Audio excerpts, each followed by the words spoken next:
Kemudian beliau, saya bilang ya Bu, kalau mau bergabung ya udah Ibu deklarasi saja, kemudian bekerja yang baik untuk tim kami.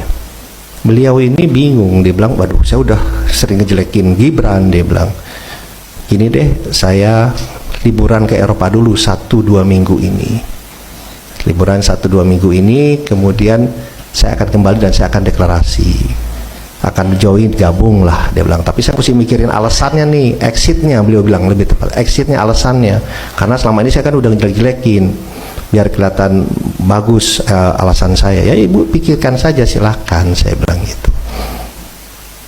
Dia bilang oke. Dan beliau Ibu Koni juga mau ketemu Mas Gibran. Saya bilang ya kalau Ibu sudah menyatakan dukungan ya oke, nanti saya atur ketemu dengan Mas Gibran. Dan saya sempat sampaikan juga itu ke Mas Gibran. Oke, itu yang pertama. Kedua, pernyataan yang 2 tahun itu bukan datang dari saya, gitu. Beliau menyatakan ini gimana kok sudah 2 tahun, atau mungkin lebih cepat kalau ini pernyataan beliau ya. Kalau tiba-tiba Pak Prabowo, kalau saya ini orang intelijen, saya bilang bisa aja Pak Prabowo diracun, dia bilang gitu, bisa lebih cepat. Itu gimana? Saya bilang Bu, udah hitungan itu tidak pantas. Ya udahlah itu Bu, jangan kita sih tidak ada pikiran seperti itulah, janganlah gitu. Ini pernyataan beliau gitu, bukan pernyataan saya. Jadi saya kemudian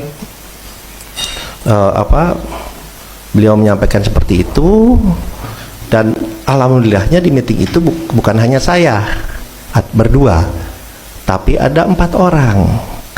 Ya, ada 1 orang dibawa oleh Ibu Koni, ada 1 orang lagi yang ketua tim media Pak Prabowo. Jadi itu bisa diverifikasi pembicaraan itu. Tapi yang saya sayangkan yaitu pernyataan dari Ibu Koni yang seorang intelektual di masa-masa tenang ini mengeluarkan videonya beredar sangat masif ya di hari ini gitu. Ya kami pun melihat bahwa di masa-masa tenang dan di saat-saat ini juga banyak sekali berita-berita hoax, berita-berita yang tidak benar, isinya fitnah yang ditujukan kepada Pak Prabowo, pada tim, dan juga ternyata sekarang kepada saya. Ya itu yang pertama. Kemudian dan yang kedua adalah sebelum pulang Bu Koni bicara ke saya, kita bicara berdua. Intinya beliau ternyata ingin menjadi Wakil Menteri Luar Negeri, permintaan beliau, atau Wamenhan, tapi lebih pengen jadi Wakil Menteri Luar Negeri. Jadi 2 sebenarnya ditawarkan. Posisi Wamen yang saya tertawakan, bukan saya terima, saya tertawakan. Ya saya bukan siapa-siapa, akademis dari luar, hanya advisor. Mana mungkin tiba-tiba saya ke, halo saya mau apa gitu, which is not me at all gitu kan. Nah kemudian karena saya bilang tidak mungkin, ditawarkanlah saya Jeep Bentley First Edition. Anda Google aja, di Indonesia tuh baru 2 ada Jeep Bentley First Edition, harganya 11 miliar. Dan itu saya tolak. Kenapa? Karena saya tidak mau dijadikan alat untuk diviralkan bahwa akademisi satu itu udah gini. Oke, clear ya? Jadi 2 sebenarnya ditawarkan. Posisi Wamen yang saya tertawakan, bukan saya terima, saya tertawakan. Waduh, nggak mungkin banget. Ngarang, karena saya kenal Mr. X. Mungkin kalau saya nggak kenal Mr. X, saya percaya aja.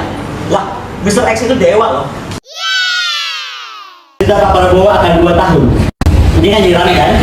Ketika terpilih, ini aja komentar saya. Saya memahami kalau pada panik. Oke. Tapi saya mendapatkan berkuatan informasi itu. Jadi bukan cuma diomongin ke saya oleh Pak Ambasador Rosan, tapi juga pernah didengar oleh Bapak Hasto Kristianto dalam pertemuan pengusaha di Singapura. Jadi kalau habis ini mau tanya sama Pak Hasto, saya jadi PDIP silahkan. Ternyata bukan saja Pak Rosan menyatakan pernah kepada saya, even Pak Prabowo di Singapura depan para pengusaha menyatakan sama, yang beda tahunnya. Pak Rosan bilang ke saya hanya 2 tahun. Kalau Pak Prabowo bilangnya di atas panggung hanya 3 tahun. Mau 2 tahun, mau 3 tahun, menurut saya ini yang tidak boleh terjadi. Oke? Ini udah hampir selesai sabar ya. Apapun yang dilakukan, saya percaya Excellency Rosan ini menghadapi tantangan kampanye yang beliau pimpin. ada beberapa hal yang kita bisa rasakan. Tekanan-tekanan itu ya. Satu, dugaan adanya kabar yang beralasan tentang exit poll suara luar negeri tanggal 12 kemarin yang diduga jauh dari keberhasilan 02.